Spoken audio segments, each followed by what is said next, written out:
आप देख रहे हैं रोजाना दिल्ली न्यूज।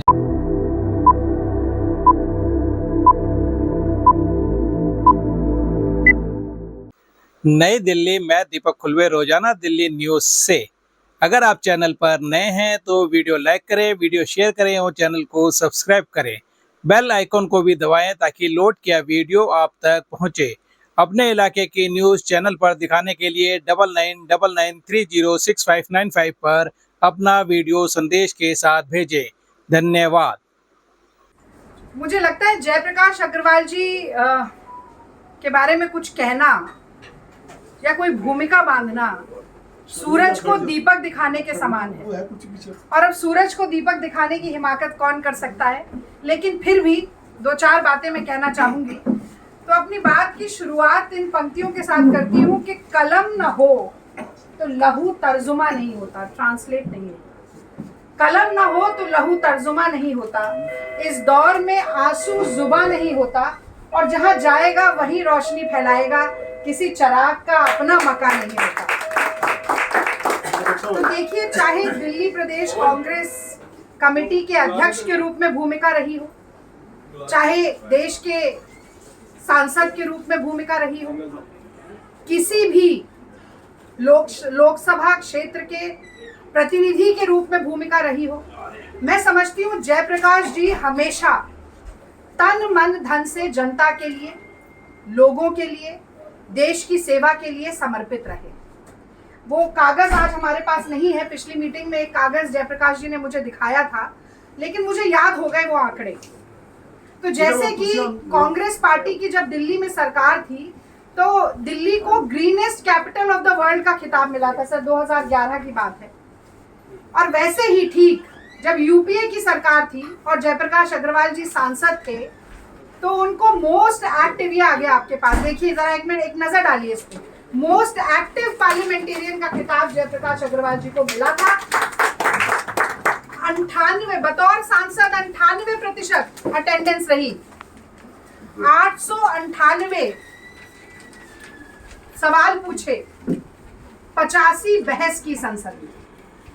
और आप बाकी भी देखिएगा ट्रैक रिकॉर्ड पढ़ के। मुझे लगता है कि इससे ज्यादा सक्रियता, दिल्ली शहर लिखा है पर पूरे देश में ही शायद किसी भी सांसद की हो। तो ऐसे अनुभवी, ऐसे जनसेवी प्रत्याशी को चांदनी चौक लोकसभा में उतारकर मैं समझती हूँ कि कांग्रेस के नेतृत्व ने कहीं ना कहीं न सिर्फ कांग्रेस के संघर्ष के साथियों का बल्कि इस पूरे क्षेत्र के लोगों का भला किया है। तो मैं चाहती हूँ कि एक बार कांग्रेस के शीर्ष नेतृत्व के लिए भी हम जोरदार ताली बजाएं कि जयप्रकाश अग्रवाल जी को हमारे बीच में भेजा। और साथियों, बहुत लंबा नहीं बोलूंगी, हम सब, देर भी हो रही है, खाने का भी समय होगा, जयप्रकाश जी को सुनना चाहते, पर मैं ये जरूर कहूंगी कि आज राहुल जी कह रहे हैं कि इस देश में 2-3-4 राजनीतिक दलों के बीच की लड़ाई नहीं है। ये लड़ाई दो बड़ी विचारधाराओं की लड़ाई है।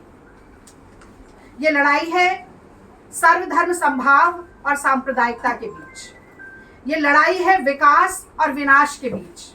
ये लड़ाई है नफरत के फरमान और मोहब्बत की दुकान के बीच। ये लड़ाई है गांधी के हिंदुस्तान और गोडसे के बीच। और मैं समझती हूँ कि आज हम सभी को चुनाव करना है कि हम कहाँ खड़े हैं और तन मन धन से समर्पित होकर जयप्रकाश अग्रवाल जी को चुनाव जिताना है। ये साबित करना है कि कांग्रेस पार्टी के संघर्ष का साथी अगर ठान ले तो बड़ी से बड़ी मुसीबत को भी पार कर सकता है। और मैं समझती हूँ चांदनी चौक को जीतना तो अब कोई मुसीबत बची ही नहीं। पिछली मीटिंग में भी मैंने कहा, आप उतर जाए किसी भी गली कूचे में, कहीं खड़े हो जाए पान की दुकान पर, किसी टपरे पर, और जरा पूछ ही लीजिए कि भाजपा के प्रत्याशी का नाम क्या है।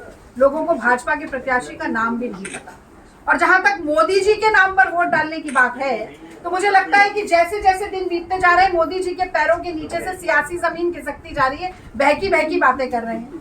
अभी तक अडानी और अंबानी के दम पर खुद सरकार चला रहे थे, आज कह रहे हैं कि अडानी और अंबानी टम्पों में पैसे भर भर के कांग्रेस पार्टी को देने का काम कर रहे हैं। और राहुल जी का थोड़ी देर पहले ही वीडियो आया बखिया होकर उधेड़ते हुए मोदी जी की कि जाइए ईडी और सीबीआई को भेजिए अगर अडानी और अंबानी टेम्पो भर भर के काला धन दे रहे हैं। तो मैं समझती हूँ कि मोदी की गारंटी आज मोदी की नौटंकी बन चुकी।